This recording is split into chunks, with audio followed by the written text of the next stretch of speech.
Hi, my name is Bob Greenyer, and I'm a volunteer with the Martin Fleischmann Memorial Project.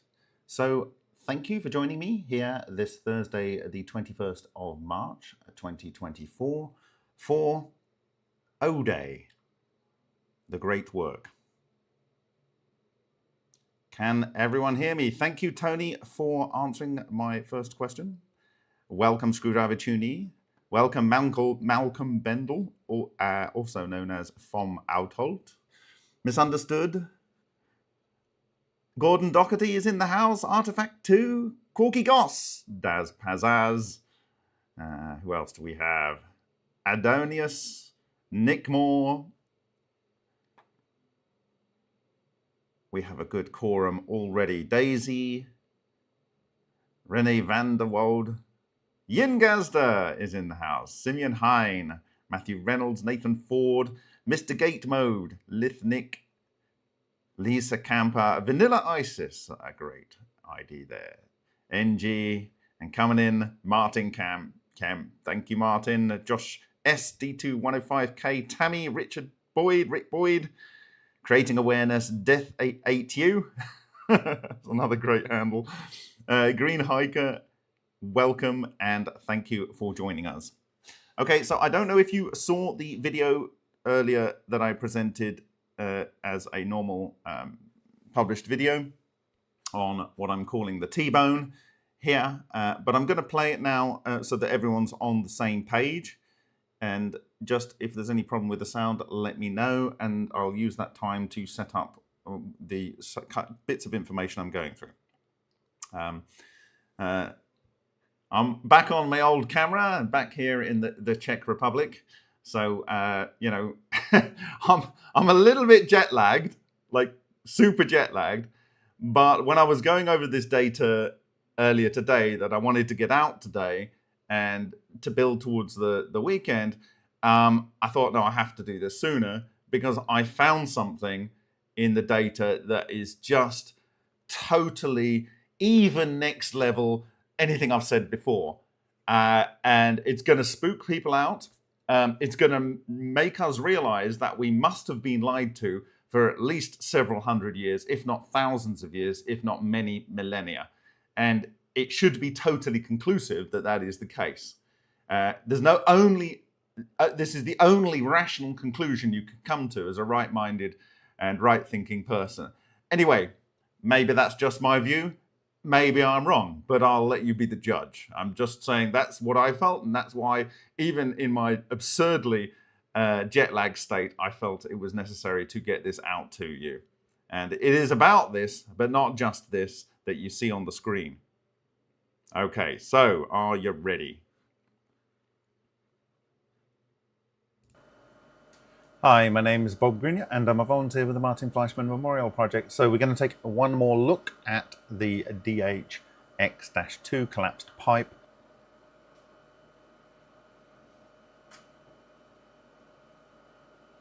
Now, what is this?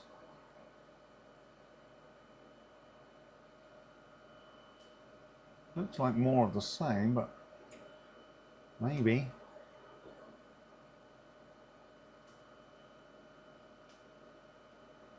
Let's see.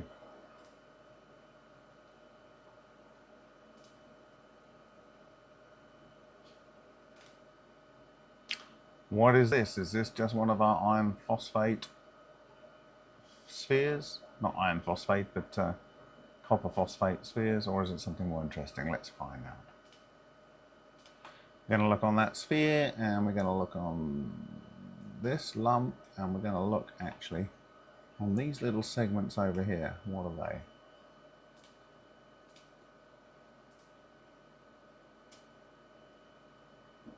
they? What? Which one's that?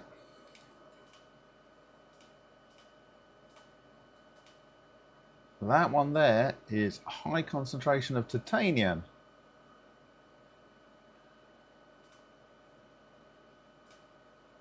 And aluminum, not tantalum.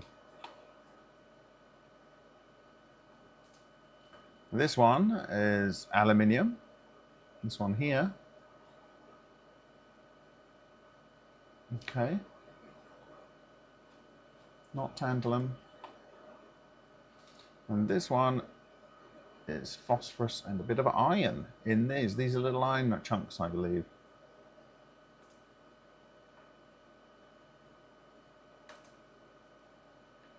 Interesting. But this is rich in titanium. Look, very clear peak on that side.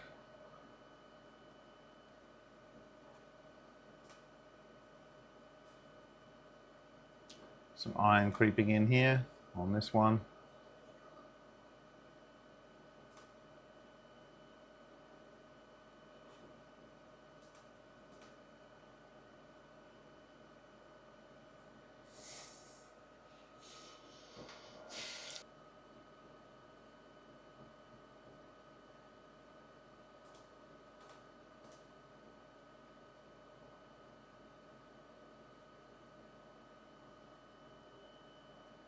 Yeah, so quite an interesting debris field here. I think we might do a map here actually. But we have strong peak of titanium here. There's iron also creeping in here. Iron there, iron, more iron on this side as predicted. So we're going to zoom in a bit on that and we will do a bit of a map.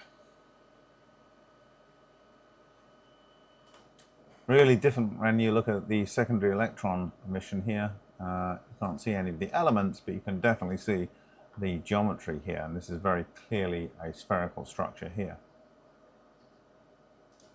Rather lovely here on the mixed center. You can see very clearly the vol au vent here, or the egg puff. And the other structure up here is this iron in the top there, may well be.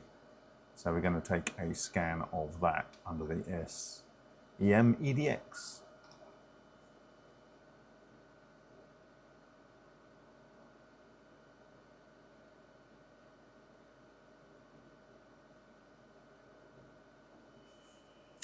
Okay, so we're looking at this and we have this aluminium all the way in this area here.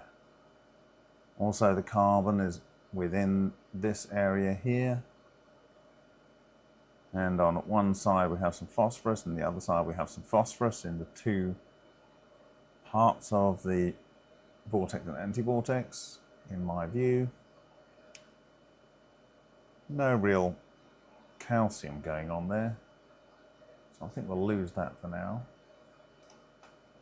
It does appear to be titanium, and it appears to be on that side of that ball, although that might be only the way, the area that it's being lit. The phosphorus blob on the right is bigger, but is it because it's closer? I think it's because it's actually physically bigger. Yeah, definitely aluminium all over this area here. I guess this is aluminium, but it's in shadow. And carbon. There is a ring of carbon around here, and there is a ring of carbon around here. That's really rather striking. So we get rid of the oxygen, we get rid of the copper because we know it's kind of everywhere except in here. The iron is distributed in bits. Interestingly, the magnesium is up that middle stretch. The magnesium is up that middle stretch, and of course magnesium comes before aluminium. Not really seeing much silicon in there, so we'll probably lose the silicon to add a little bit of clarity here. Yeah, so the titanium is in either side of these structures, or it was. Phosphorus rather, yeah. So the interesting point is here that we have aluminium all the way in this area here, which is co-located with the carbon. And then we have regular chunks of carbon going around this area and around this area.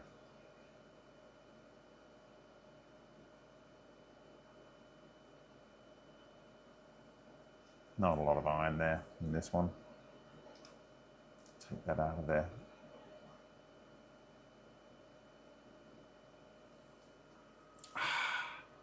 So that, when it shows you, oh no, it's gone now.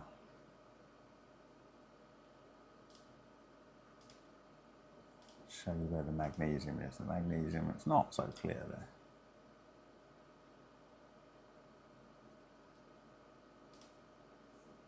Now what you can do with this system is you can actually dial up the influence, so you can actually locate things. So I will dial up the phosphorus here, so you can see how it's located on those two edges here. Okay, so that's showing the phosphorus. Magnesium, is that going to help if we dial that up? Not particularly. If I turn off the aluminium, you might see it. It's in there.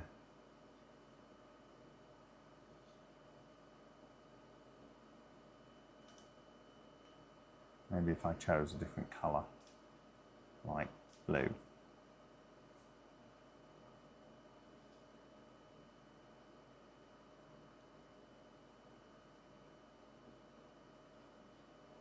Certainly if we turn these off and we turn on this up to a little bit,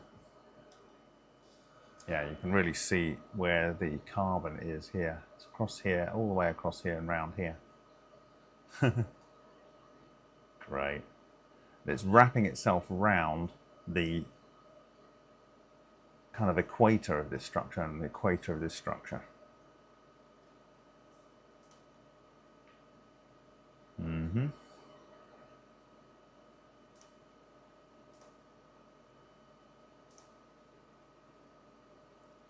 Very nice. Very nice indeed.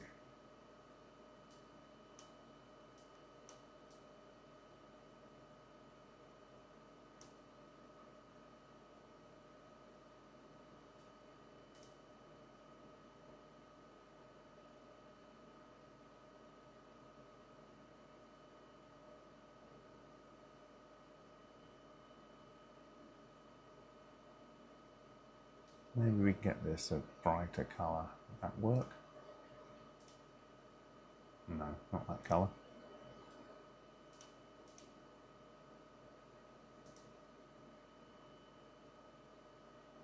Don't want it the same as copper, do I?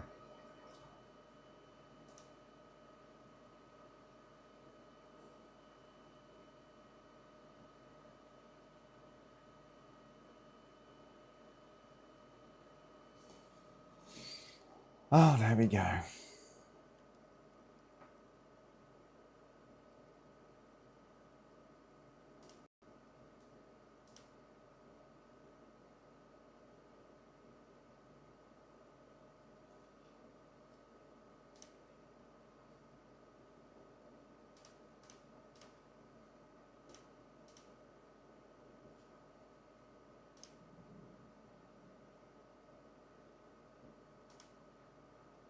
It's clearer when it's more, yeah, it's a good colour before.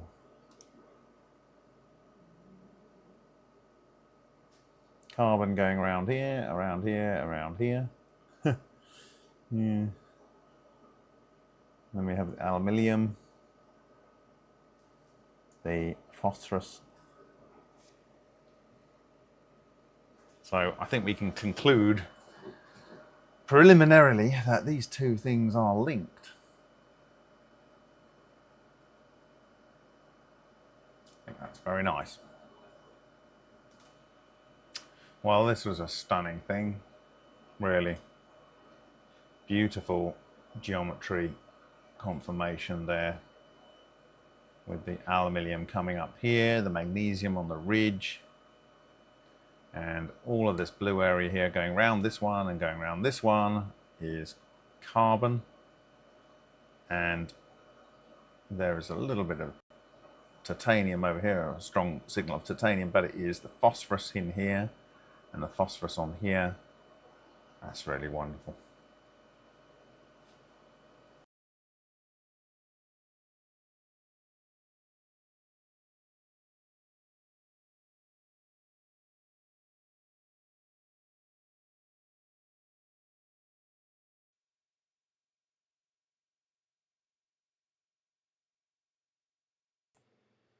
Did everyone get that?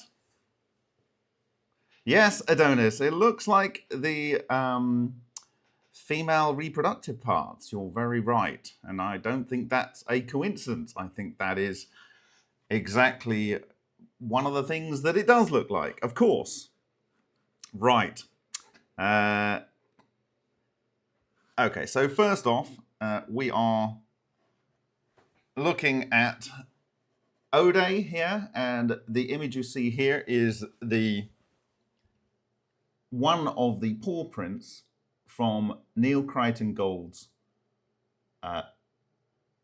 first Lion reactor. This is Lion Tube 1 that he sent me in September, I believe it was, 2017, and it is the symbol of my remoteview.icu blog. And it was this in combination with things that I saw on Amarza Gas. And actually, it was predominantly this, to be fair, that led me to the initial sort of torus with a vortical thing going into the center. And it's because we have this black void in here and this kind of pinching into the center and this twisting of what is actually copper oxide. So, and the curious thing about this is that the reactor itself was not electrically capable of going over the melting point of copper oxide, and yet whatever this is was able to turn this part of the copper oxide into something akin to a fluid and shift it in this sort of a curved pattern here, twisted pattern. And it is a thickness. It's not infinitesimally thin, and we might find that that is important. It's also sort of off to one side, and we see this in what I shared from Binjuan Huang's DHX2 outside of the inside tube that was collapsed. And we also see it in the birdies in the Russian research coming from both cavitation devices, water flow plasma discharge devices, and other things like beam lines going into a conversion target and going through a magnetic field. And so this is, you know, I think quite a fitting thing here. It's basically at the same angle, almost exactly, as it was in the actual original SEM and in my remote view blog.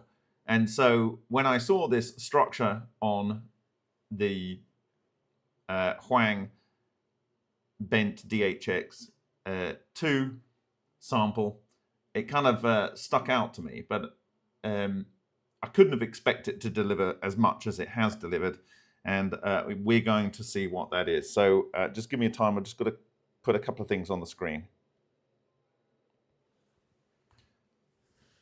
You can look at my ugly mug.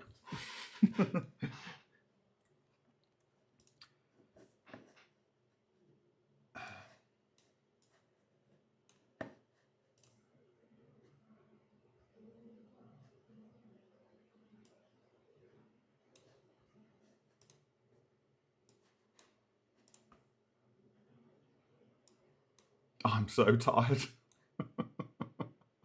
It's truly evil.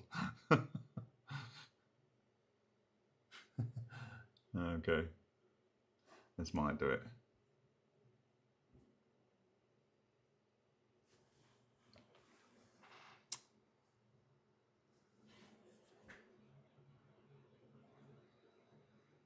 Okay. So what we have here on the left is 4 elements represented on there from the live session, which I just played you, a recording of that. And the interesting thing here is that in this particular structure, at this particular level of reveal, you see that it had aluminium in this big sort of section here, the sort of angel dress with the wings, and there was a magnesium flash along the apex of the ridge here. And then orbiting around each of these classically, which we defined in our previous data analysis, copper, phosphor, carbon, and oxygen crustaceans. And we know these have structures in here, but before we go to that, there is carbon that is orbiting around here, which we've seen in many systems, principally in Henk Uren's Vega experiments, where the iron-rich crenellated spheres often will have carbon orbiting around their equator. And it's coming over here and orbiting around here. This one notably looks smaller and less damaged, and this one looks fatter and blown up. Okay? And actually, you can see it clearer here. If we go in, this clearly looks like it's still quite well contained on this side.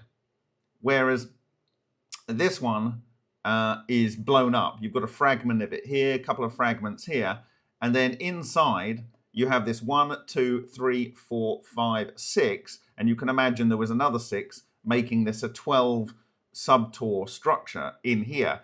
And the orientation is weird. Is it really that orientation when it is live, or is it just because it's clearly broken up?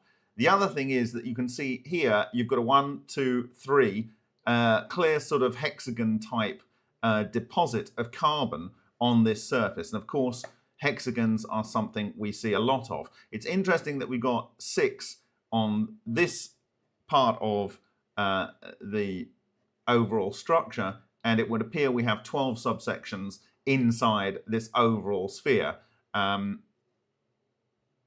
I think that is telling us something between the relationship between this and this. And I would argue that, you know, maybe it's a multiple yin-yangs or something going on that lead to the 6 here as we present it there. Okay. The other thing to me is immediately is this hard cutoff here.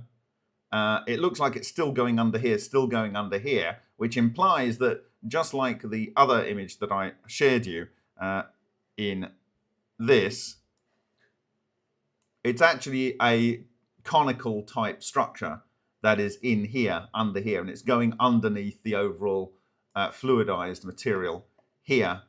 And, well, I think that's all I want to talk about just there.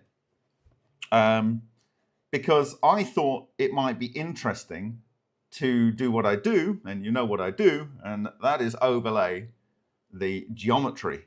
And let's see what happens when we do that. So we'll go here, and I'll just zoom it out so we get the overall thing. Now, of course, this is not the... it's not flat on.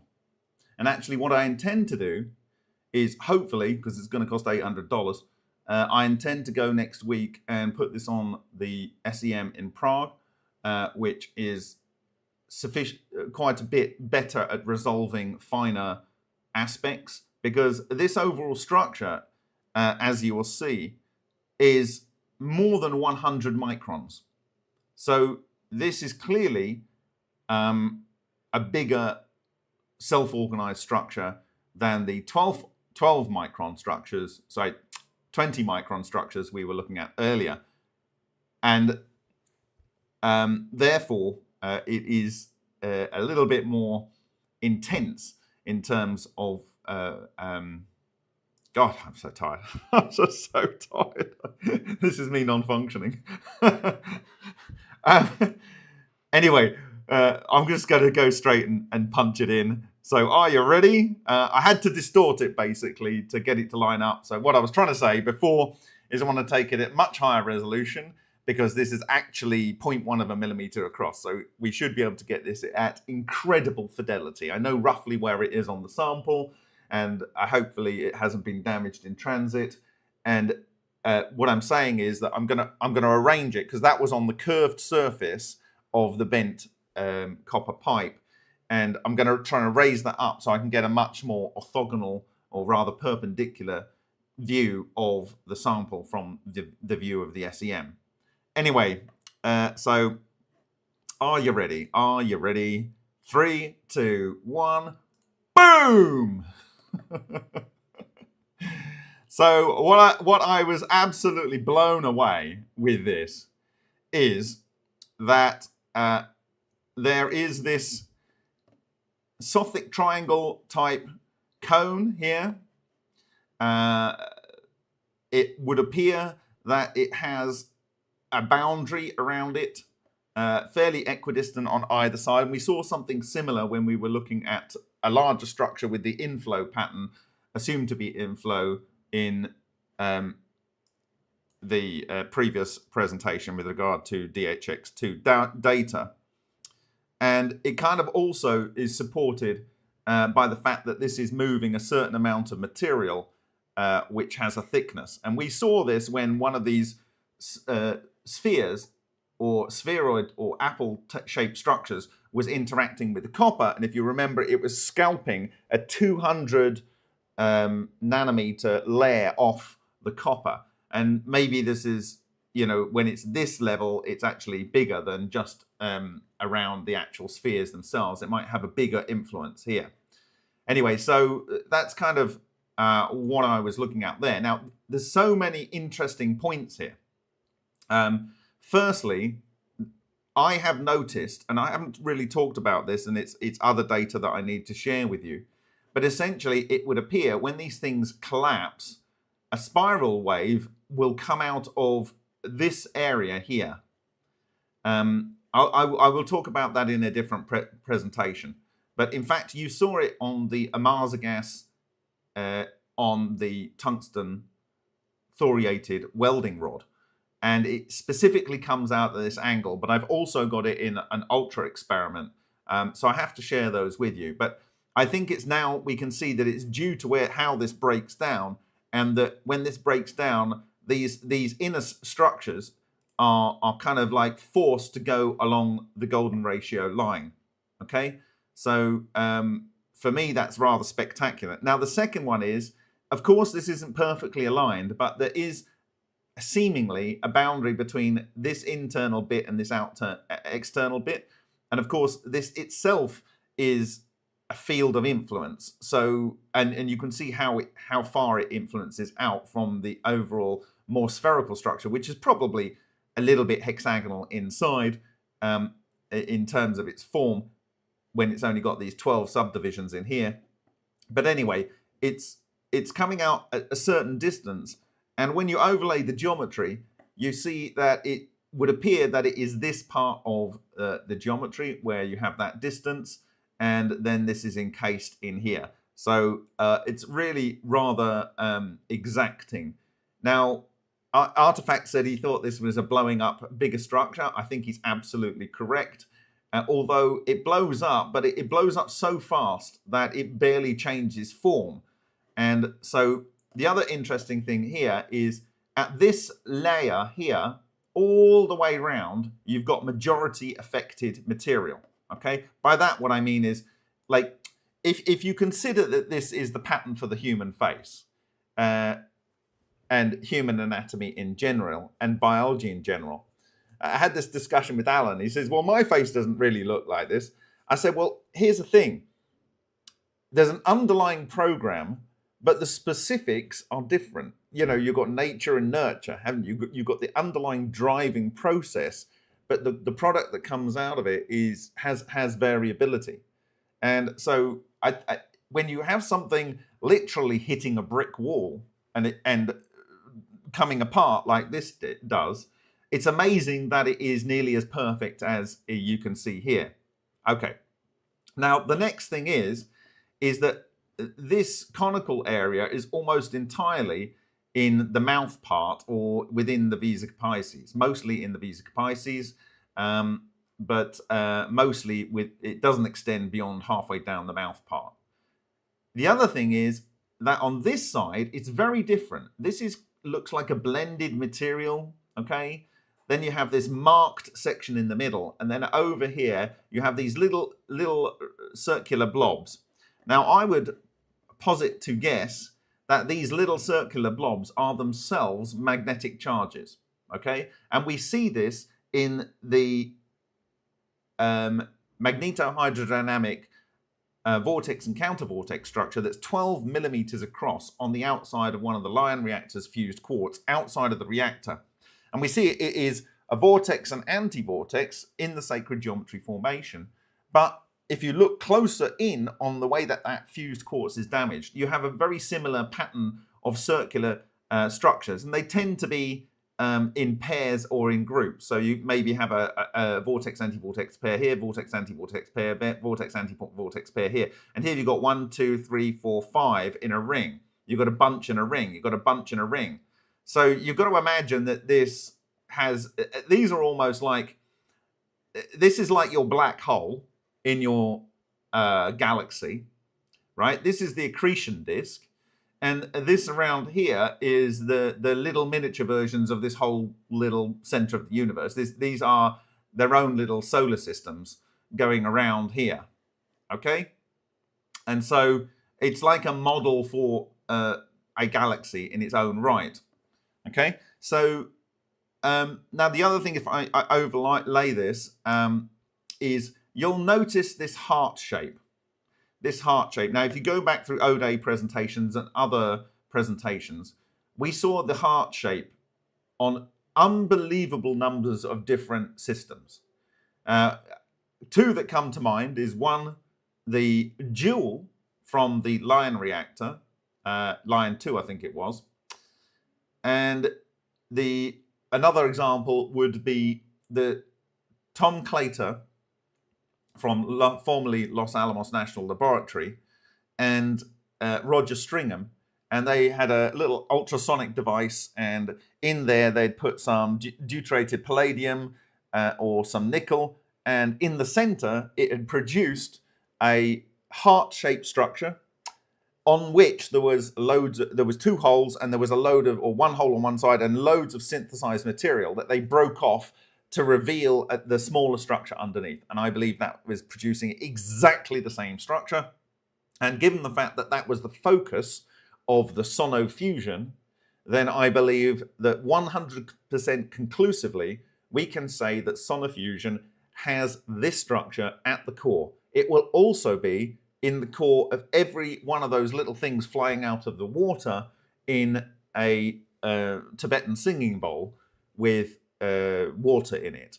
And so if you get a really good Tibetan singing bowl, then you will be likely creating these kind of structures in there. And that is just mind-boggling, because, as I said before, with regard to the Tibetan singing bowl, it implies an implicit knowledge of the understanding of this technology, and that they were effectively energizing the water by doing that.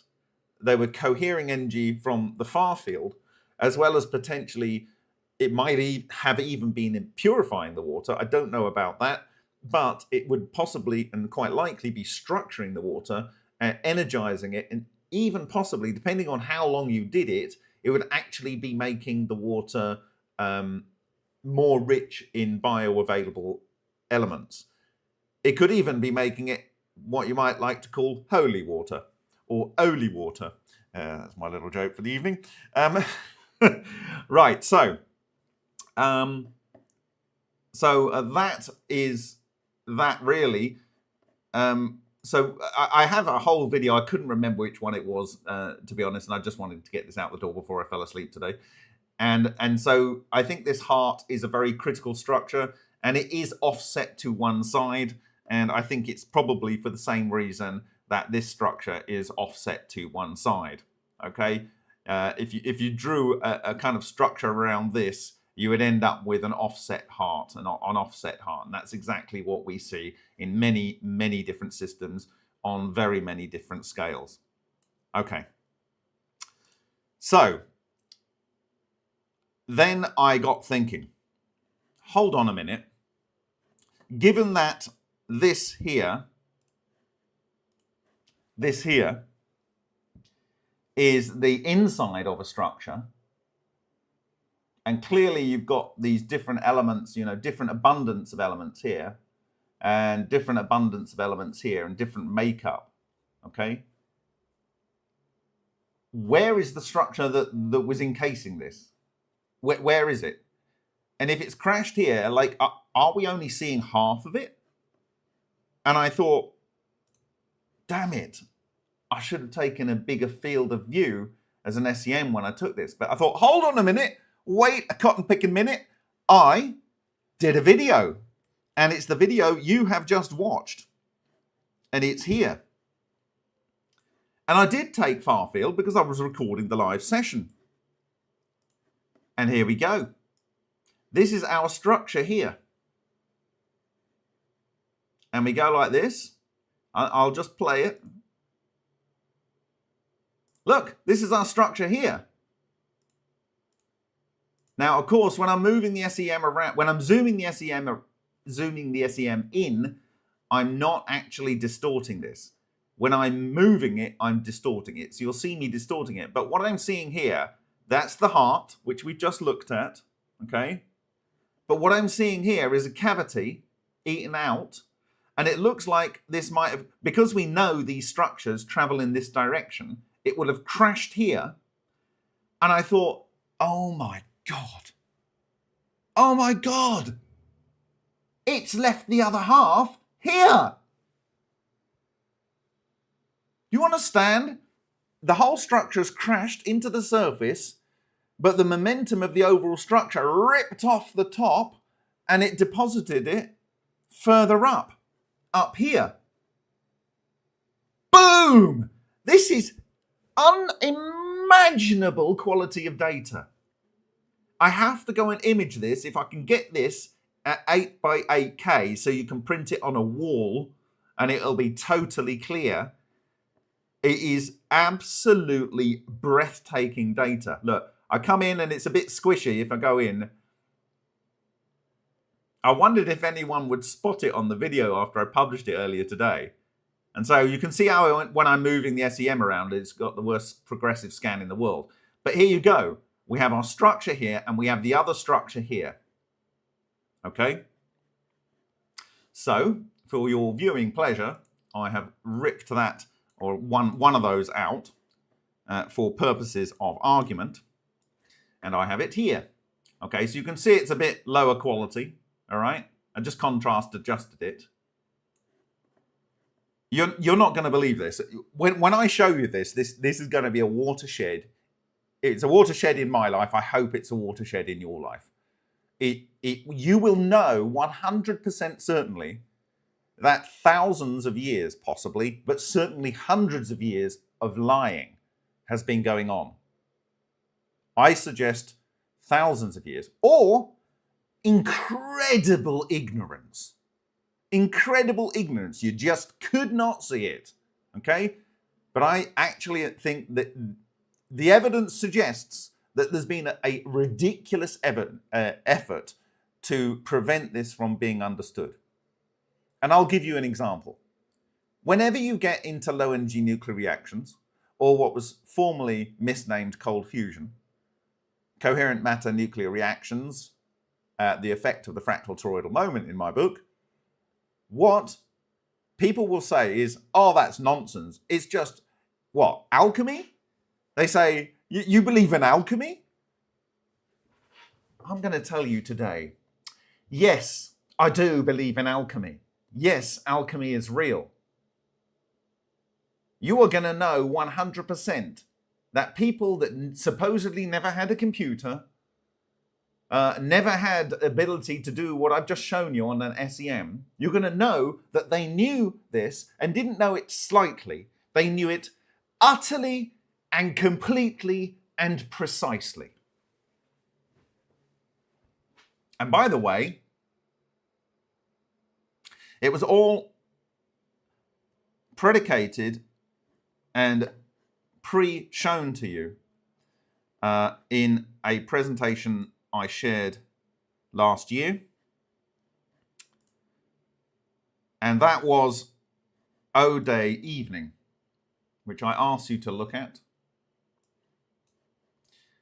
And O-Day evening was published on the 2nd of April 2023. And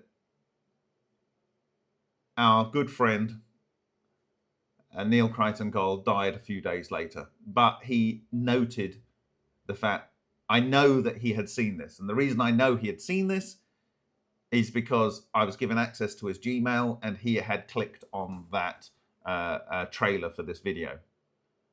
So thankfully he saw this, but I wish he could see And if you're up there, Neil, and you're definitely going to be up there, if you're up there, Neil, this one's for you, mate.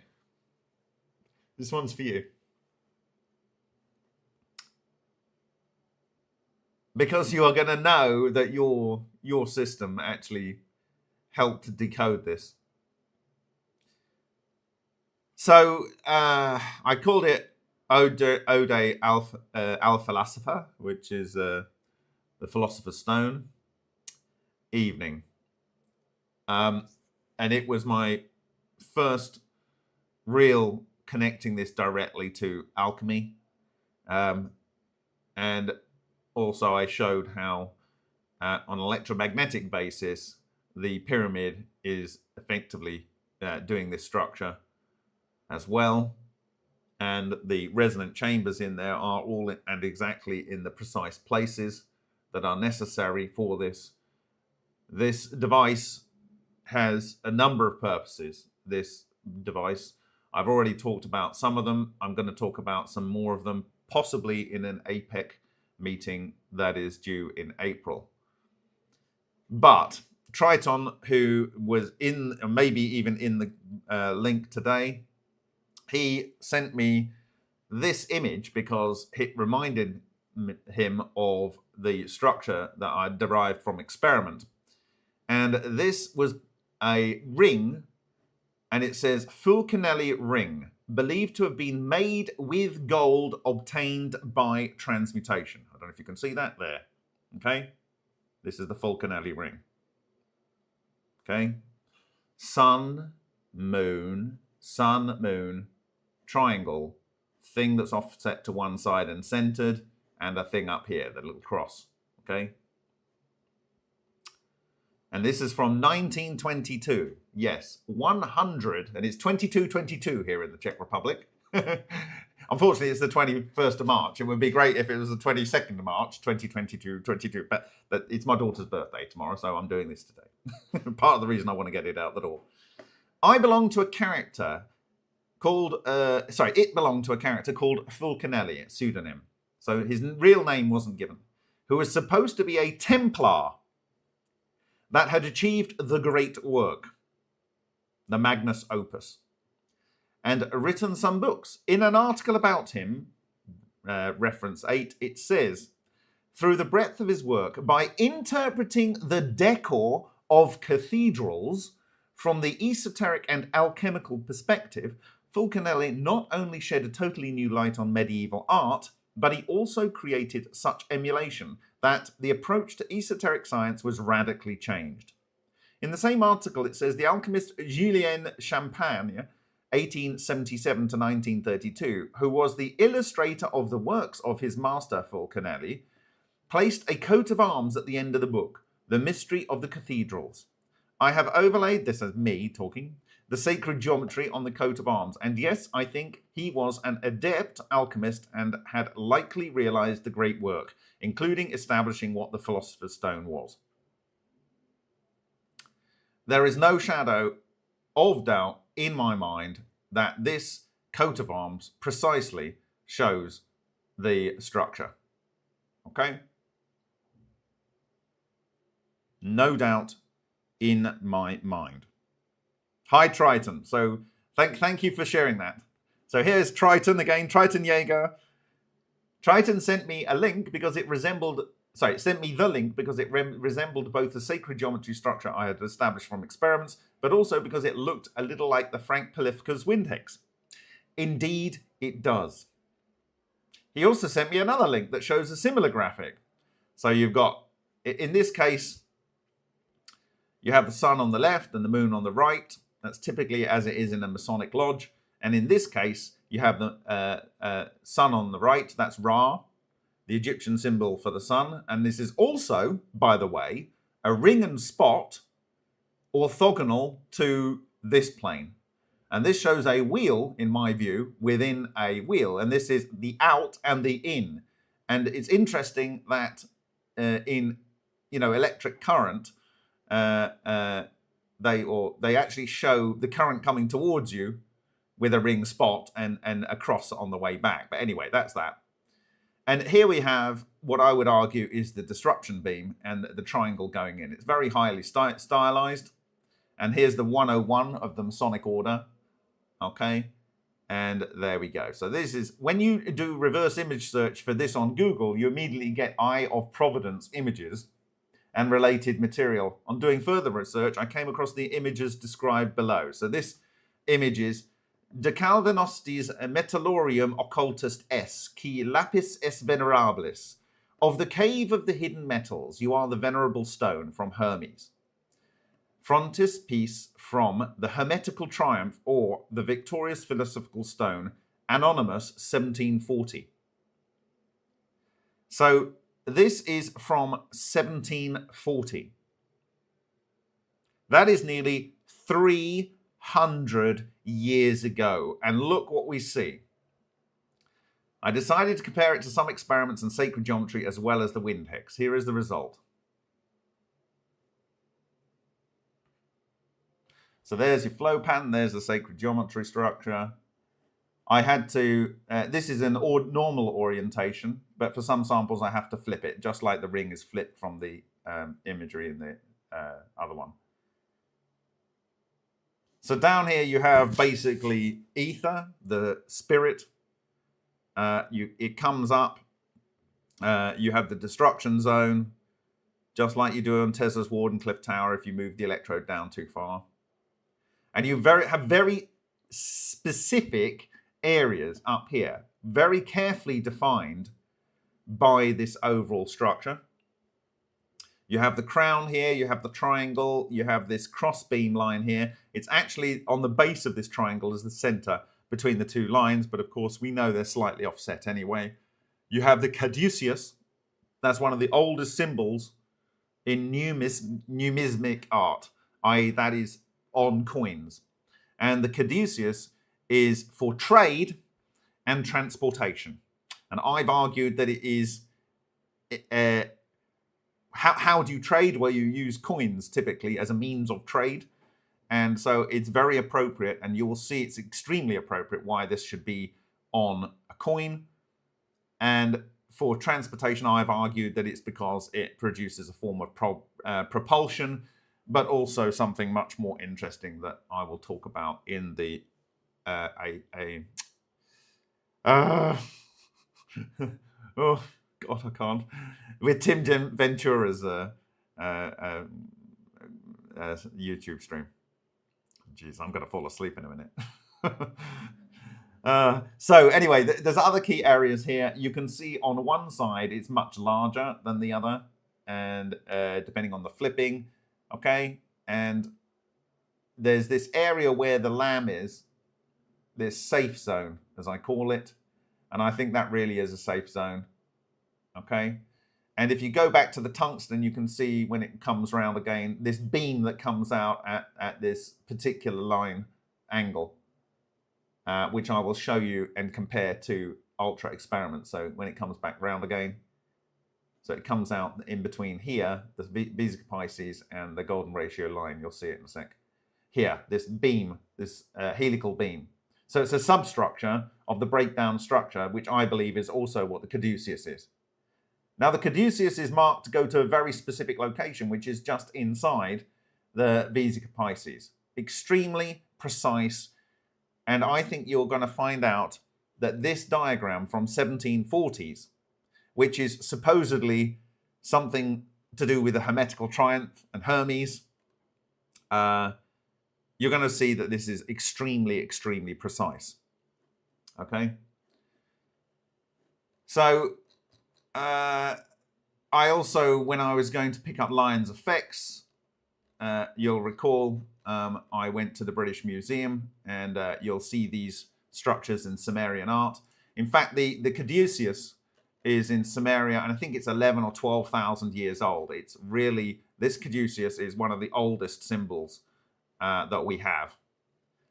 And also where this crown is, you'll see on the Amarza gas on tungsten, there's a very specific kind of interface there, and it's this area here. Okay, so when it comes around again, Yeah, so you've basically, it doesn't really go above here, okay? Above this part where the third eye is, okay? All right, so that's probably enough on that.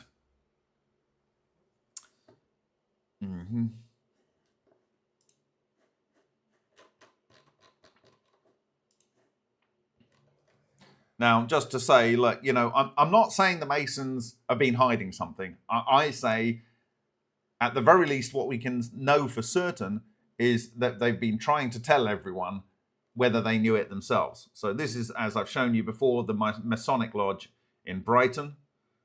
And every single thing about it is nearly perfect. The only thing I'll say is that if you were to have the Sothic triangle not go to the center here, but move up, then if it was then extended out, firstly, it would be a little bit further over at this point, and it would extend out to the bottom of the door.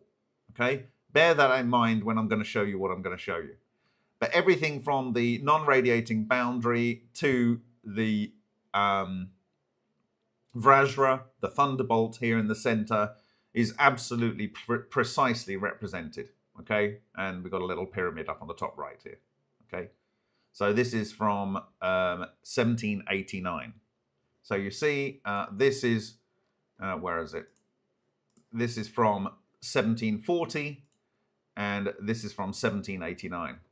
Okay, just there, just down from Brighton train station. Down here, you can see the Vajra on a coin 234 before Christ. Okay, 234 before Christ, and this is a Vajra. I've shown other Macedonian and coins with the thunderbolt on there and the Chiro, and the other type that they have on there is the caduceus, or very common symbols. The thunderbolt, or the part of the thunderbolt. But almost all of these important symbols that you see on coinage for thousands of years are representations of ball lightning. Now, I showed you in 1733. So here we go, 1740. In 1733, we have this Masonic Lodge here. I don't know whether that's the name of the street, but it had to have 33 in it, didn't it? I mean, it just had to have 33. So I don't know whether that's the name of the street. But anyway, in there we have the sacred geometry with one rotation of sacred geometry from the top-down structures, or what we might like to call auspicious symbol. And that's the sun on one side, and here we have the moon on the other. And together they make an overall structure with your beams coming out. And ordo ab chao. And I describe that in this presentation here.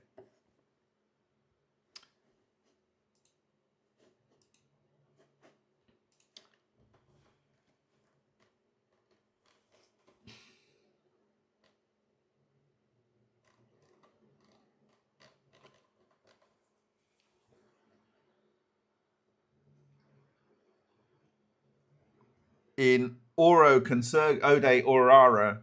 Aurora Consurgens, I talked about this image, and this is from, in fact, I'm going to look it up right now so you can see it.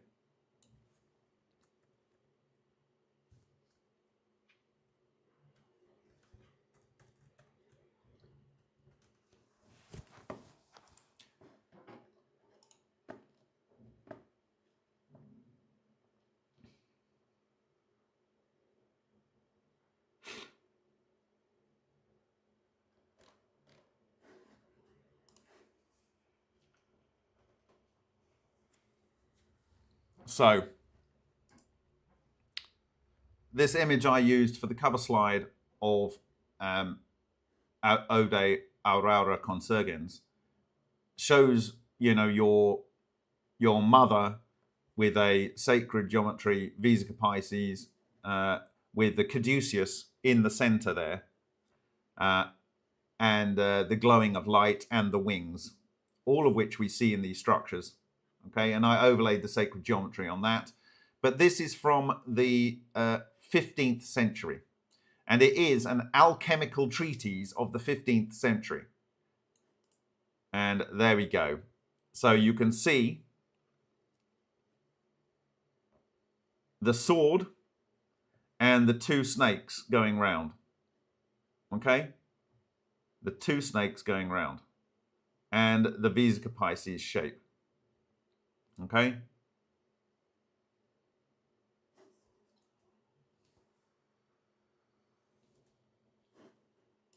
So with that little preview, I am going to show you that these people were not guessing.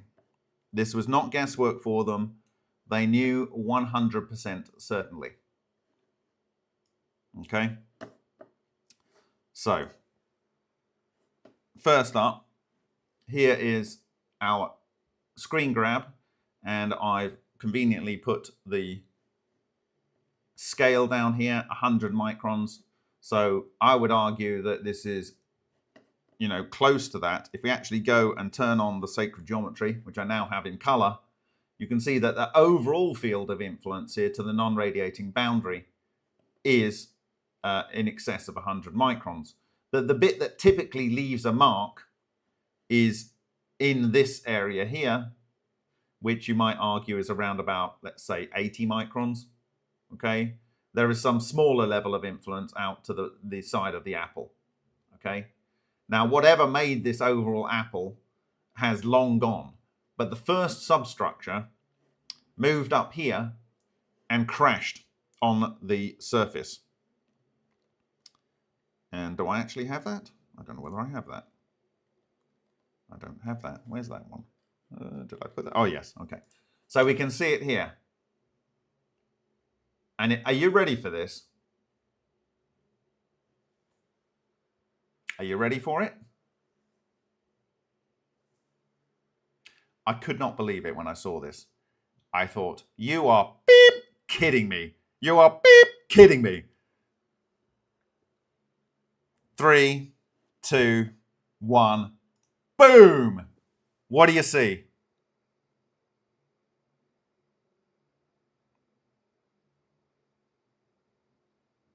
What do you see?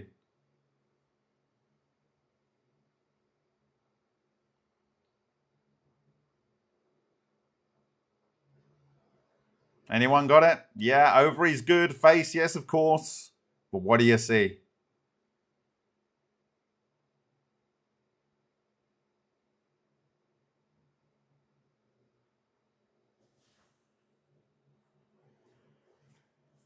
Okay, all right, no one's gonna get it. Okay, all right. Yes, yes, Laura, you get the prize. The caduceus is in there. You've got the line sword going through the middle, which we've already identified, and we've already seen this in a Henk-Uren impact on a fused quartz, and you've got the caduceus here. It's just unbelievable.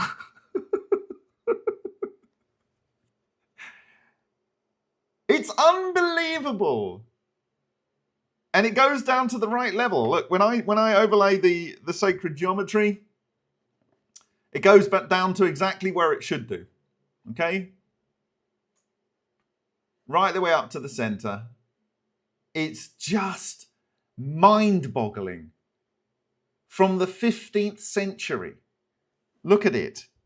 From the 15th century. There it is. There's your caduceus.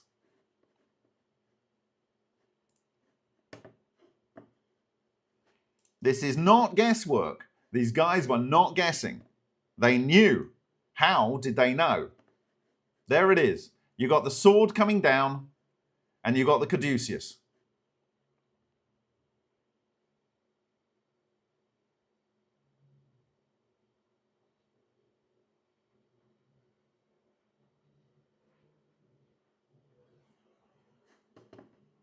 And so basically what you have is this overall structure with obviously, and actually if you go in and it is going to be like this. People can have an opinion, they can have a view, but when you're going to look at these samples, they are going to show this. exactly this and nothing but this. It is the only thing that the universe can do, and it's the thing that it can do the most powerful things the most easiest, with the least effort. This is working with nature in the truest sense. You're working with the program that, in my view, underpins the whole of nature. There is nothing easier to achieve anything. If you make a device that doesn't employ this geometry to do anything well, it's going to be doing it in a difficult way. You cannot invent this, you cannot own it. It is a fact of nature. So if we overlay the sacred geometry here again, you'll note that the boundary here is the boundary of the apple. This is sunk in. Now, I imagine for whatever reason this kind of came in here, but you can see the boundary here is the apple. Here. Cut at this angle.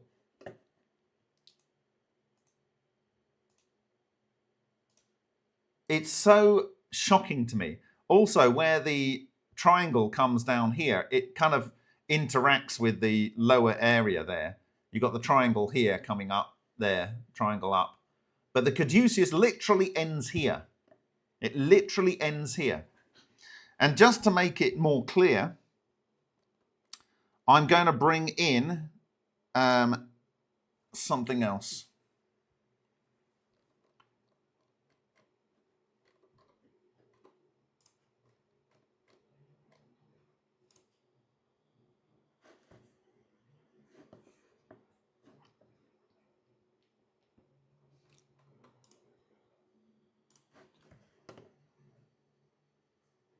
Okay. So I need to not have that one, not that one, not that one, this one.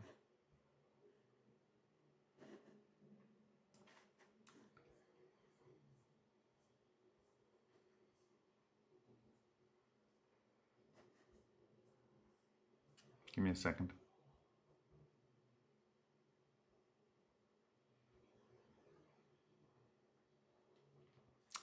Okay. So you can see here the caduceus comes down to the boundary between the Sothic triangle and the Vesica Pisces. And essentially that is this area, Sothic triangle, Vesica Pisces. So it comes down to here, and that's basically where it stops. It stops there on this structure as well. This is totally, totally perfect understanding. I will overlay, for the sake of argument, the actual geometry here from the Hermes reference, the 1700s document. There you have it. So again, the boundary where that lies here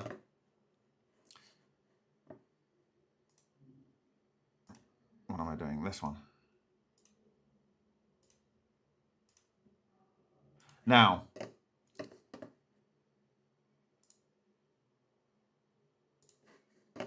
this is heavier elements. Why do we know that? Because it has iron pieces in it.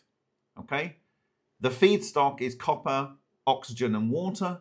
And over here in the center, we get magnesium, we get carbon around the outside. Therefore, I would suggest this might be the yang force. And the reason it does not explode, and the yang force is represented by the sun. It's glowing. It's emitting stuff. Okay? Yeah? The yang force doesn't explode because it's disassembling matter and then shedding the smaller things. Okay? It's pulling matter in and it's shedding it. And it's giving it over to the yin. And the yin explodes when it's finished because it has matter that's been pushed in there and it is synthesizing heavier and heavier matter. But when the confinement fails, it spits out the abundance of matter. Now, if you remember in the previous presentation, we had these tori, these apples, crashed into the landscape of the copper oxide. And some of them broke and they spewed out all of these synthesized elements, predominantly carbon and oxygen, but spewing out these elements. And that implies to me, because we've also seen this on the work of Matsumoto. And if you go to, let's say, pages, and it comes out of the poll in my view. If you go to pages 254, 255, 256, etc., you have these examples here of a sphere and stuff spewing out of one point, okay? Spewing out here, and he identified this as mostly carbon. And here, this is a lead ball, and out of the lead ball, you've got this spewing of mostly carbon, okay? We replicated this in a Marsa gas on indium, and it looked like a volcano. And if you look in Steps to the Discovery of Electronuclear Collapse, he actually describes a volcano as being based on this process, and I'm not surprised why. So if you remember, we saw it there. We also saw it on an iron-rich crenellated sphere, carbon spewing out, and eventually elements like titanium, which we saw in this sample. We saw some titanium over here, okay? We saw titanium coming out, but we also saw the range of typical elements that come out of these systems.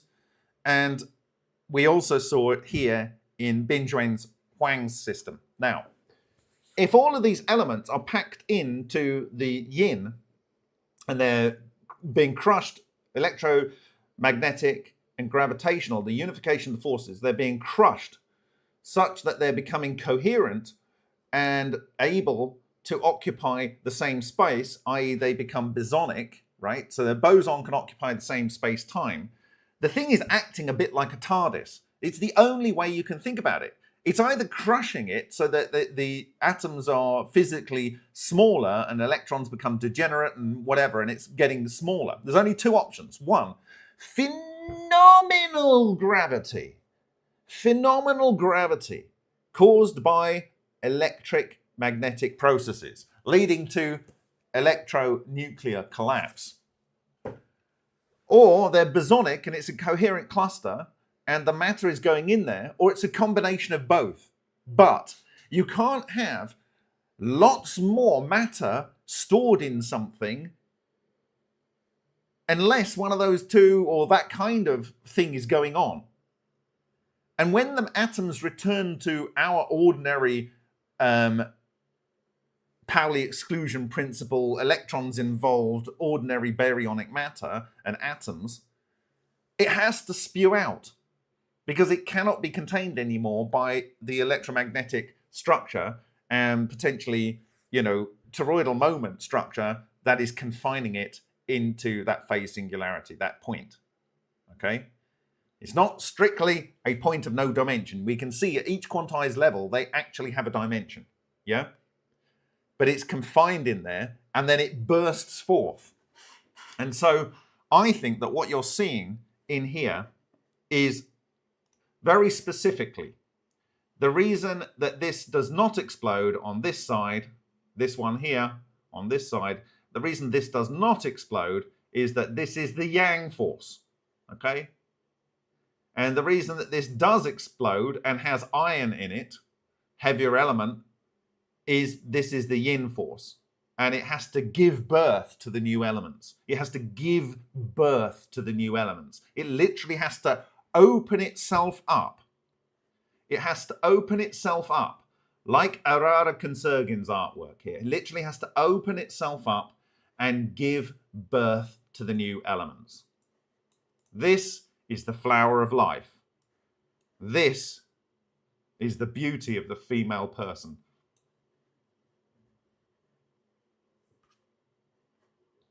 That is what's going on there, in my view.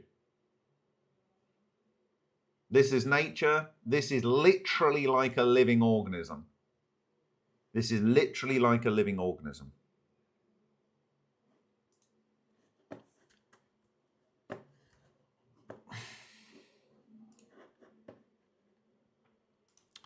Now, I have one interesting comment to make at this point on this, and that is we have noticed now in a number of different images that the cone from the sacred geometry isn't exactly aligning with the either the inflow or outflow of whatever it was from the apple that we saw in the previous presentation, or this triangle. And so when I'm looking at it, I'm thinking, I thought it might have been, and I mentioned this in the previous video, it might have just been because the orientation was slightly off. And that might actually be the reason why. But I'm just putting it out there that another way to solve this is to move the focal point of the triangle up. And it kind of makes sense. If you can imagine you've got your vortex and anti-vortex, it is pushing material up, but it's pulling material out. And so you could imagine that it goes up further than the center point of the two vortex and anti-vortex, and actually has the center of the toroidal moment foci is actually raised off the center line. And so I moved that up. You can see here. I moved that up, and I've got a little stand in here. Just take that out for the minute. And I'll dial that back because it's a bit intense. Okay. So I moved. The other thing is you can. Yeah. I just want to point it out now. You have a line that goes diagonally from the top of one down to the bottom of the other. Here in this image here. Can you see it? From here down here. And this is what we see in the ball lightning that has impacted the fused quartz in Henk Uren's Vega experiment. Remember when we saw the caduceus and the two spots on either side? It's in my, for those that don't know, I'm going to bring it up now. It's in my ICCF 25 presentation.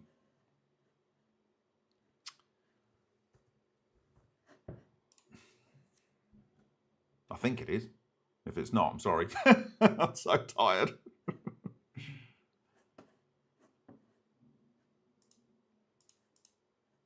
Okay.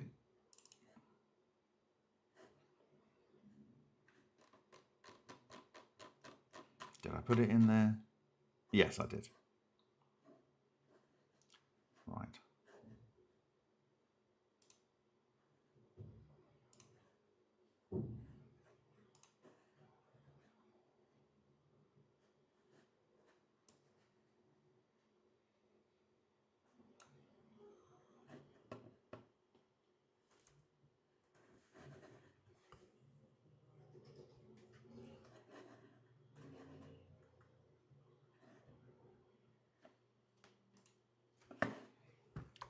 Ah, might have had a problem. I think my computer's just run out of memory.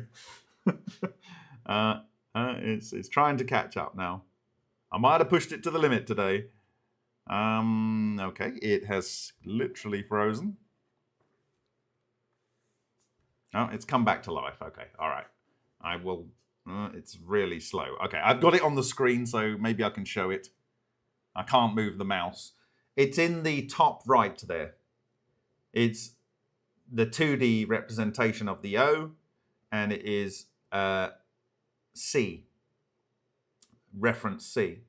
And you can see that it comes from the top and then go top right, the right side at the top down to the left side at the bottom. Okay, and hopefully my machine will recover. I might need to reset, and if I do, sorry. But basically, that is what is going on again in this structure. And you can also see that the sword, of which the caduceus is wound round below the center point, the sword hilt goes above the center line. Okay, so I'm going to hopefully get my computer back here. I don't know what has gone on. It's literally frozen. Ah!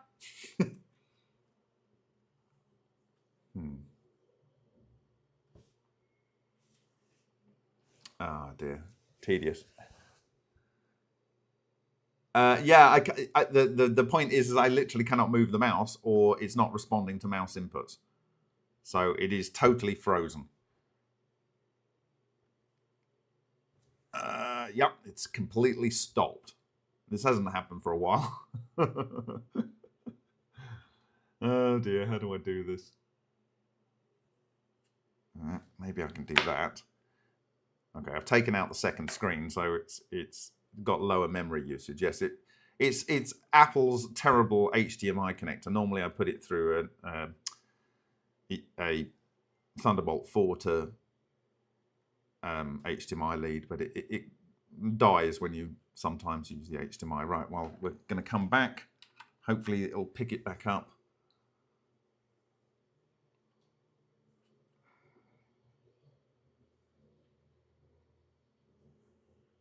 Okay, we're back in the room. Excellent. All right, that wasn't the end of the world. Good. Okay. So, yeah, so we basically said that this birthing here, this birthing, not there, here, in this 15th century alchemical text with our sword and our caduceus is the same thing that is going on here, and we've got the birthing actually on one side, but this overall structure will make a birth. So, you know, it's fractal, as above, so below.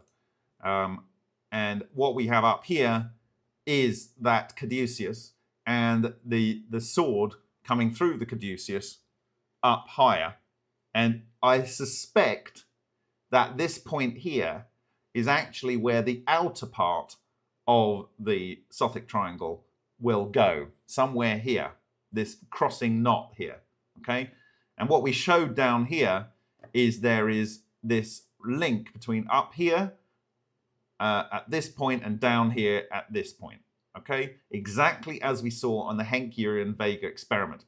The other thing to note here is we have the caduceus here represented in the synthesized elements. You actually have a zigzag, okay?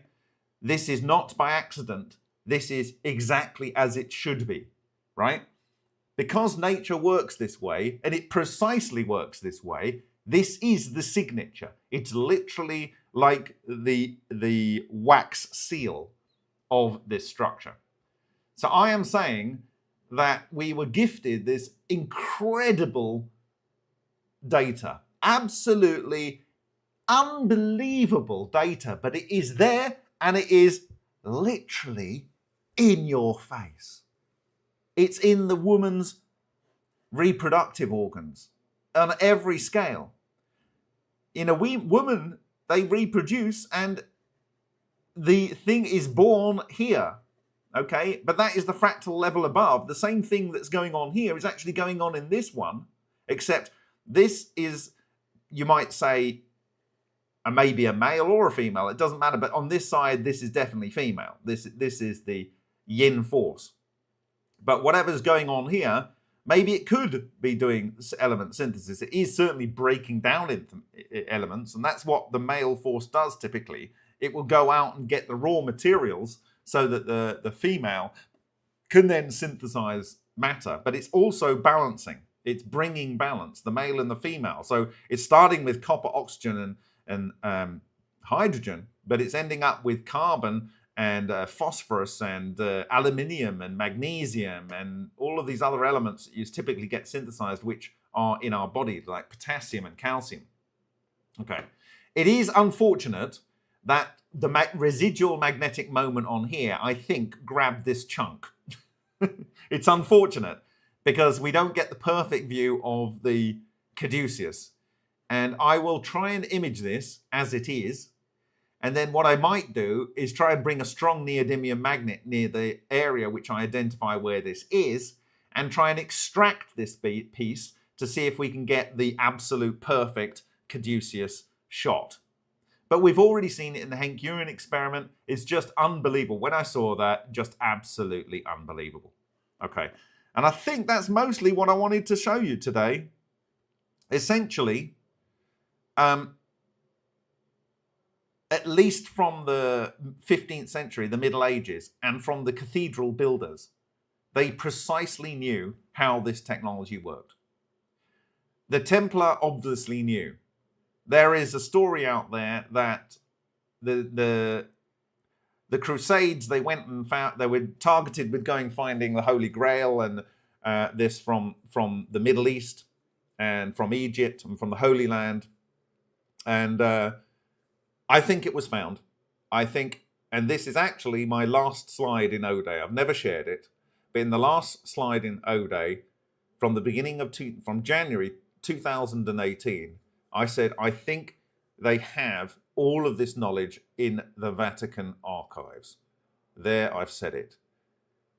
And I think what happened possibly is there's a story out there that the Templar, they used the process to make gold.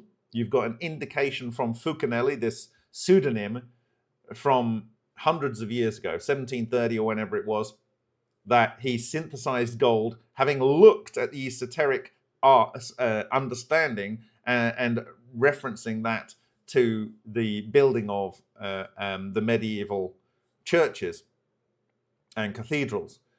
And he was able to achieve the great work in his view. And it is spiritual. This is spiritual journey.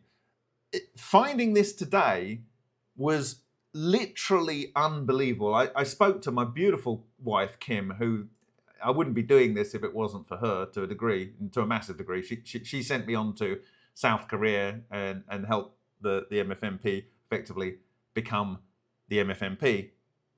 The fact that this object, which is the internals of a much larger fractal cluster, collided with the surface and left one half of it and all of its internals here, and then skipped and left the other bit here for us to find and to realize that this is the sacred geometry. It is there. And that it is the sacred geometry. And it is there. And it has the caduceus and everything. And they didn't just know, you know, this is the center line, this is where I traditionally have the Sothic triangle. I've put in here where I think it is from the data. And wouldn't you know it? That is where it is from the data. And here is the bottom of the crown. Absolutely perfect. And if you actually look at this, and I bring up the original image,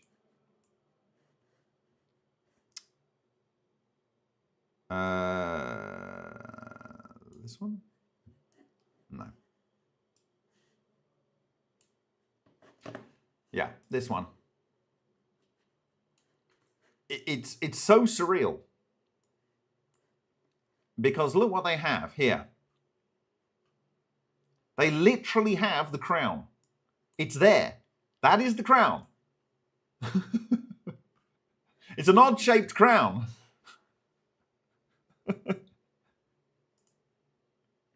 How did they know? Oh, sorry, I've got my face in the way. Let me get rid of that.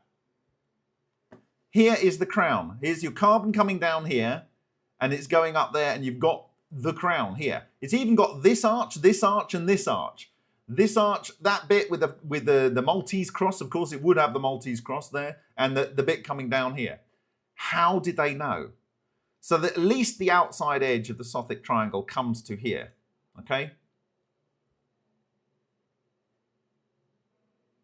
And then you can see how it better aligns with the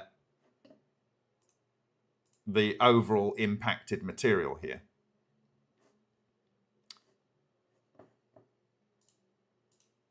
Okay? And I think that's probably why the Ankh has an angle on it, if you look at the more ancient Ankhs rather than at a side. And I think that's also why the human form actually has this point here. You can't see me. This point here. And the eyes coming down from that. So anyway, the level of knowledge that these people had spanning many hundreds of years. And so this really is telling the story. It's really telling the story. And have I got, yeah, basically your etheric matter. Your matter is torn apart like it is in the wind hex. The destruction zone here at the top of this etheric matter bowl, and it gets forced up here, it goes into this vortex, it gets fed into one side where it drives a deconstruction process, and the etheric matter gets fed into the other side. And you could maybe consider that it's two types of magnetic charges, or it's two types, whatever's coming in here, and this is assembling matter, and this is coming in here and it's disassembling matter. Absolutely mind-boggling. Right, I've got Fulcanelli's ring on there as well, so you can see it in situ. There we go.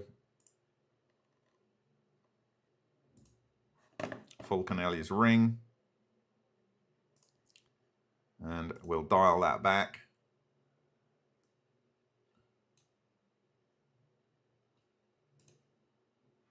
The sun, the brighter of the two, emits, right? It's more energetic because it's ripping matter apart. So in part, what this will be doing is actually decaying baryons. So we've got hydrogen in our water that is coming in as a feedstock. And when that gets broken up, you get this immense yield of energy. How did they know that? And when you look at this overall ring structure and you overlay the sacred geometry, you can see that the apex of this is where the cross is, and that to one side he has this part of the cross with this circle thing here. So there's a little bit of interpretation to go on to understand it fully. But pretty much Fulcanelli definitely completed the great work. I think that collectively the MFMP has got pretty close, certainly from the alchemical sense. And you are literally seeing alchemy in play here. You are literally seeing what, in my view, is the cause of alchemy. And that is it, really, there. So with that, I will say, if you've got any questions now, otherwise I need to go to bed because I'm so tired. Let me just put that up there or down there. I will see if I can see any questions and answer them.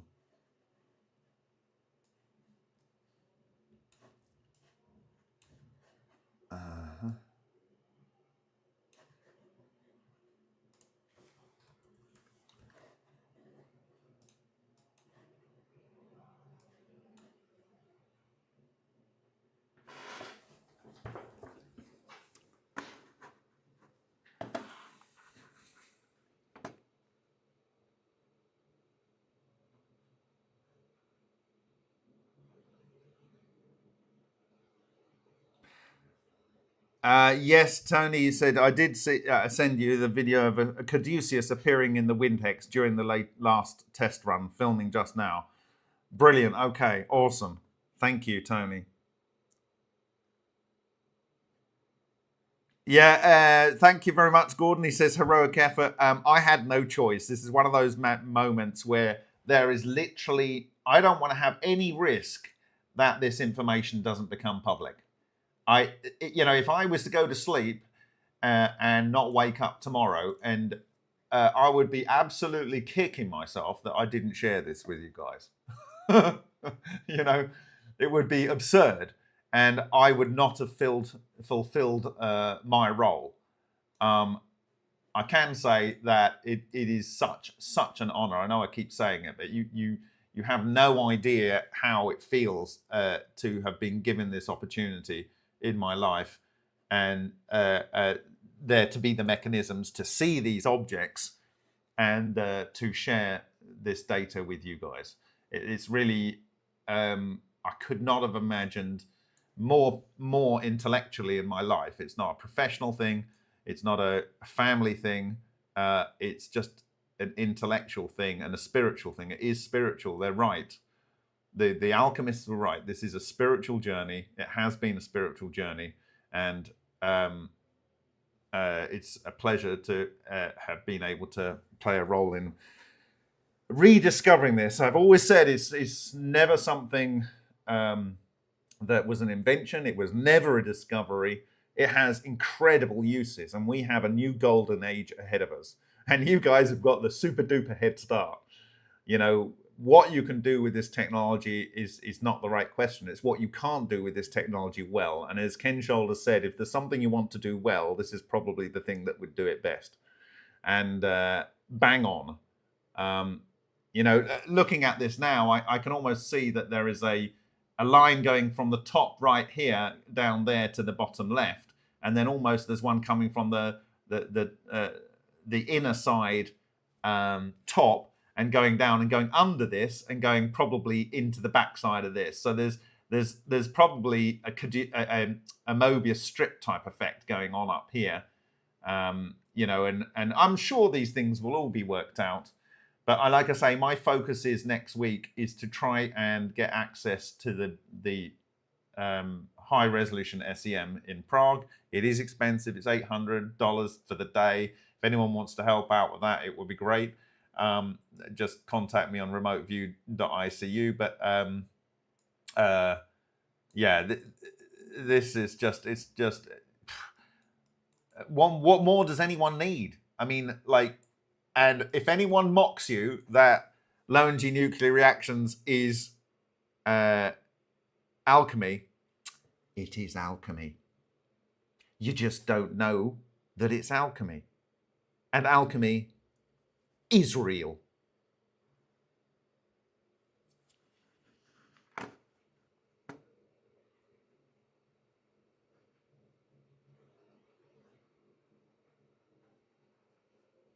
Toon, that's very, very gracious of you. Alchemical science. I'm very, that's Jordan. He's here. Thank you, Jordan, for your recent shout outs. And also thanks to Ashton Forbes for his shout outs on his channel. He covered one of my recent videos.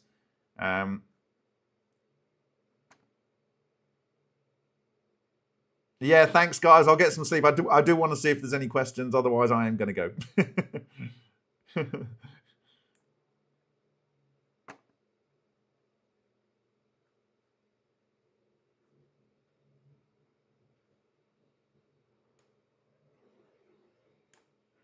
Yeah, Josh says thanks for constantly booming my mind. You understand how difficult it was for me in the beginning of 2017 when I realized what this was. And I thought, this is going to be incredibly hard to get across.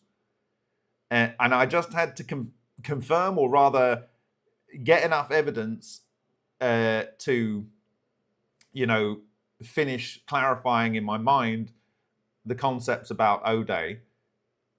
And I had already agreed to go and visit, what was it? Me 356, Thomas Jezierdanek. And we were donated 2 Bitcoin and we cashed them in for $2,000 in order to do that trip. Do I regret cashing in those Bitcoins, those donations at that time? Absolutely not. Because that also helped us go and visit India and do meet Suhas Ralkar. And those 2 events enabled, what was it?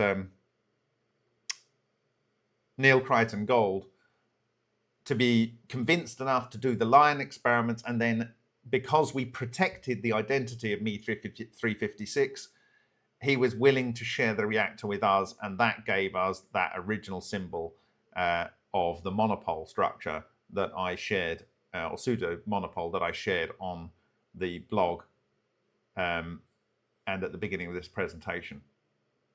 And it was that and my presentation in India that led to me connecting with John Hutchison, gaining some samples from John Hutchison at the end of 2017.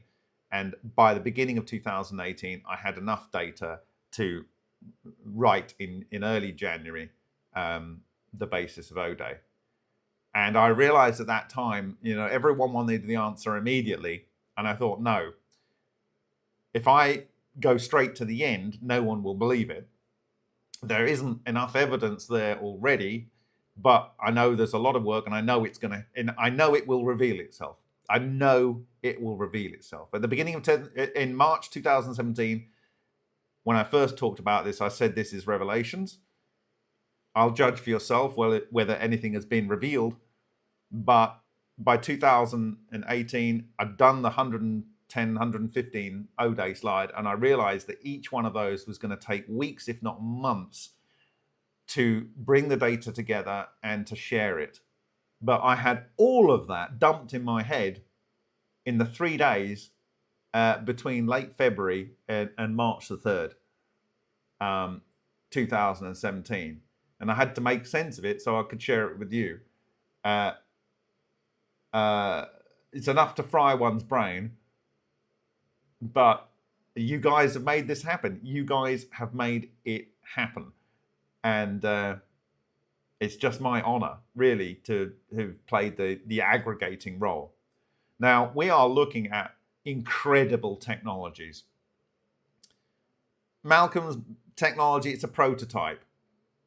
The evidence is getting stronger that it is doing this. It's definitely got it in there. 100%. You get the iron-rich crenellated microspheres, you've got the ring spots, and you've got the hexagonal carbon deposits with their spatial arrangement. 100% it is in the counter vortex tube, certainly on the inside, the outside, the outside of the inside. So 100% it's doing that, and it becomes a matter of optimizing it and delivering it. Binge Wenhuang's 100% is doing transmutation. Absolutely, categorically is doing it. You have in this data set and the other data set I shared with you on Sunday, total, conclusive, undeniable, categorical proof that alchemy is real, that it's very simple, and that it's been literally in all ancient architecture, medieval architecture, and in our own form, all of our lives. The greatest deception that has ever been conducted on the human species. Or very, very stupid people in authority. Or academic institutions. I don't believe they're stupid. I don't believe they're malicious. As I said at the time, so many people in 2017, so many people have died needlessly. So many people go hungry needlessly. But I believed that either they were signed in or bound in some legal contract or spiritual contract even, where they couldn't share this, or they genuinely thought they were doing us all a favor by keeping it hidden, right? But we're at a point now where we are digging up vast quantities of the landscape and now going into our oceans to find things like iridium and cobalt and in inhumane conditions. And honestly, if I'm now pretty of the firm belief that if you get the right starting elements, you build to the right fractal quantization level with the right resonance, and you bake for the right amount of time, nature will precisely produce a spread of elements from the starting material, the level of resonance aggregation, and the closing down time. And then you will need chemistry to separate out the resulting elements. Okay? In certain aspects of the resonant structure, it will be highly pure. So we are seeing high purity in certain aspects, like the tin. If you go from no tin in a sample to 16% atoms or over 50% by weight, or over 50% by weight in silver, that is not a lot in comparison to the overall material, is it?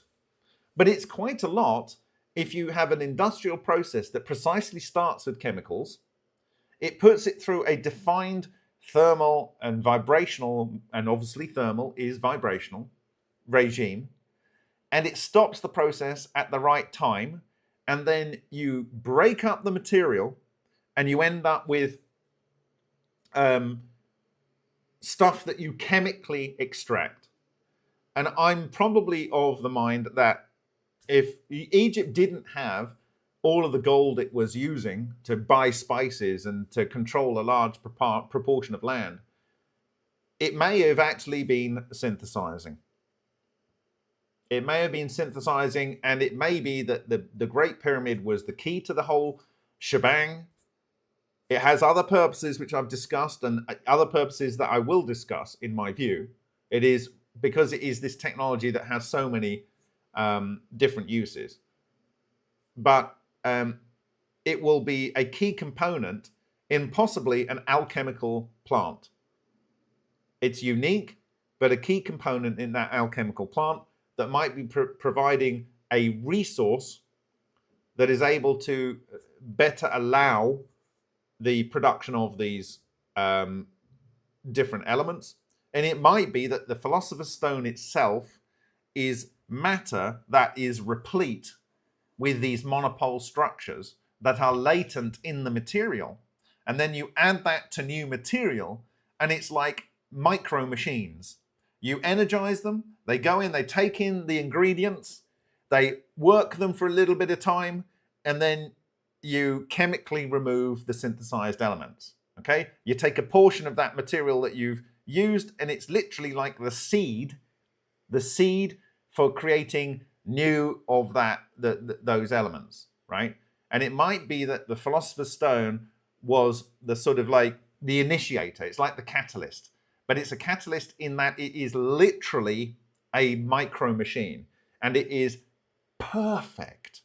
It's just perfect, and it makes itself, and it's perfect in the same way that your face is. Your face is perfect. We are literally a miracle of creation. We are an expression of this phenomena. Oh God, wow, guys, thanks. Thanks for the, Jesus. Like normally we only get one. Oh dear. So I've got to go. Thank you. Right. Okay.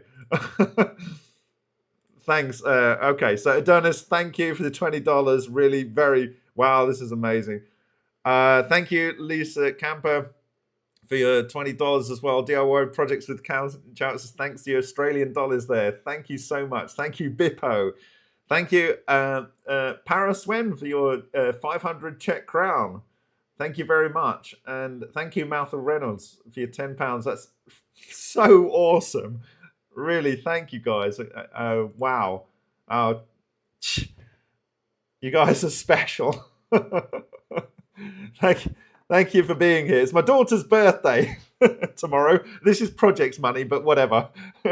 It just makes it easier for me when I need to go to Prague, and I think I can do this. I would like to get this.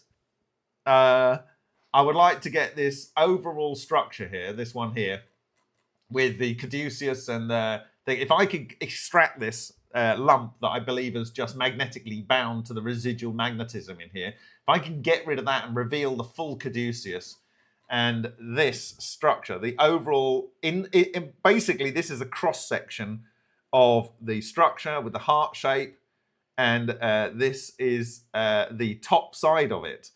You know, it's maybe lost some covering. I don't know whether the covering exists, but you can literally map the caduceus here onto here with the way the vortex lines up, the twin vortex.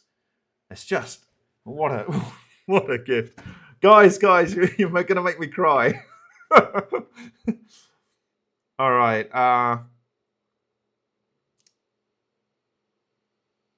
Yeah, fractal toroids. Gordon, bang on the money. The Philosopher's Stone, in my view, was essentially raw magnetic monopoles, like a powder that you could just chuck in, and it just got the process going quickly. Yes, we are built in the image of the program that runs the universe. It is ubiquitous, it's omnipotent, and one could argue that it is God. It drives intention, it drives consciousness, it drives creation, it drives decreation, which is part of creation. You need the yang to make the yin be able to function. You can't just have implosion, you need a bit of balancing going on. You need the male force and you need the female force. They need to work together. It's not a secret of the universe. You would argue that some people are trying to make issues with that, right? And blur the boundaries. But it is the way the universe works. And if you want to have an easy life, an easy society, an easy existence, recognize that there is male and female in every male and male and female in every female. But at the macro level, we need males and females, and nature has the map for what us to do to make and how we are in order to make life as easy as possible.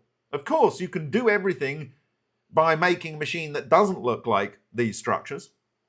You can make a machine to try and make elements that are not perfect sacred geometry. They're a tokamak and you're trying to make a deuteron and a triton fuse and get some helium or whatever. You can do that, but it's just not going to be as easy as using what nature has defined. Thanks, Charles Milligan. That's fantastic. Wow.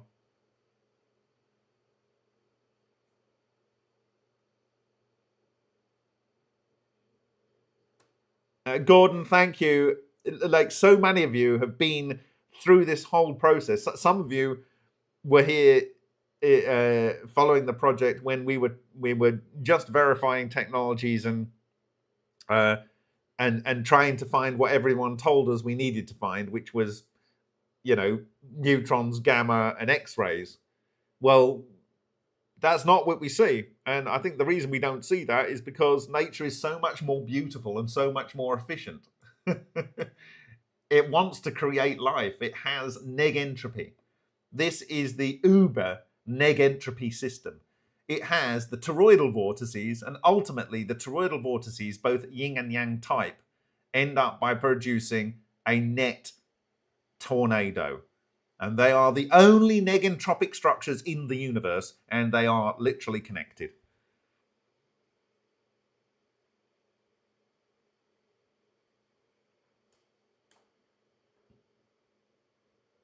Okay, I'll pass on your thanks and happy birthdays.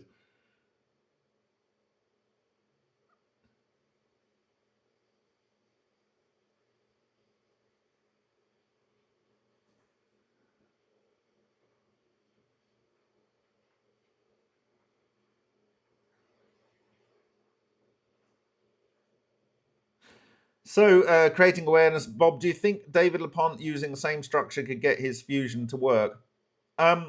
He will be getting fusion, I would suspect, anyway, because and they will get fusion in diachotron instabilities and magnetic islands in a fusion reactor. It just won't be anything that's useful.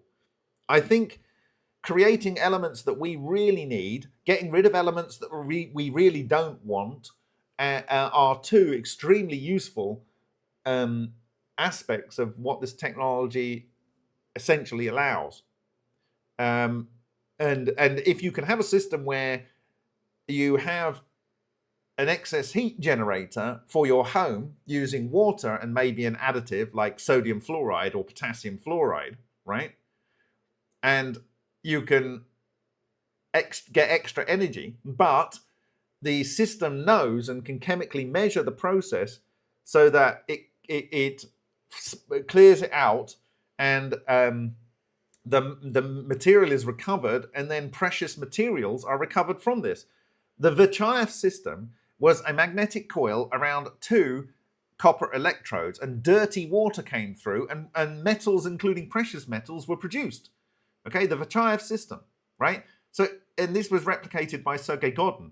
Okay, so this is an accentuated process. There are ways that I'm going to help Bin and it will be public. I will share them public. I've already talked about the additive, but there's something else that you can do, and I will share that in a separate presentation. But it's going to be public, but I expect it to massively increase the yield. I just need to get the data together and to show where I'm coming from. So I'm not just talking blind. Oh, thank you, Laura. That's fantastic. And Vanilla Isis. Thank you, David. Oh, dear. Thank you, above all things, love. Oh, man. You guys are awesome. Oh, geez.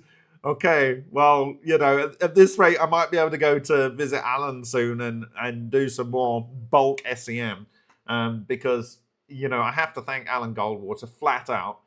So many key parts of this journey have been because Alan has been there. And, you know, it was his birthday, his 78th birthday. He's 78 years young on the 19th. And I had the pleasure to be with him on his birthday. So, you know, that man made a real huge personal and family sacrifice to get that SEM. And he to risk me sitting there through the night using it. And really, we would not be where we are today if it wasn't Alan Goldwater and the Magic Sound Lab. So, thank you, Alan. Thanks. Cheers, mate.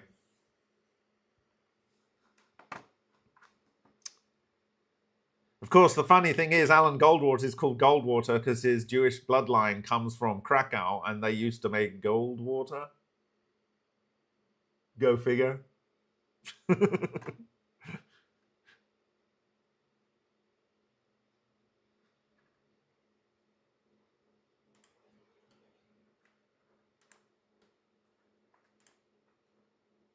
Okay, Gordon, good night.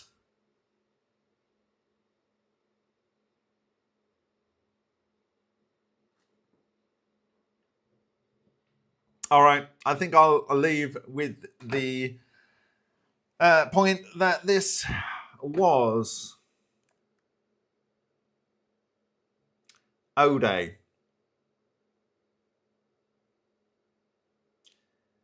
The great work.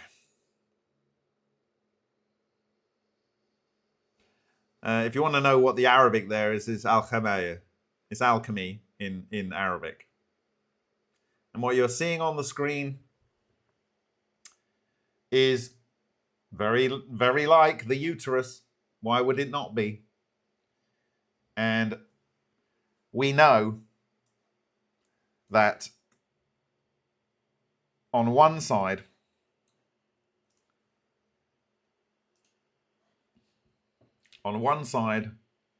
we have the yang force breaking matter apart and gifting it over to the yin that is synthesizing matter, and then as part of its process, it gives birth to new matter. It is a beautiful gift of nature. It is nature. As I said very early on, my first slide that I shared of O-Day was O is nature. It is nature. So when we look at the ancient texts from this 15th century illustration from Aurora Consurgens, we have the caduceus. The caduceus that we see here in Henk Uren's Vega experiment, ball lightning hitting quartz, and in this experiment by Benjamin Huang et al. In his cavitation reactor.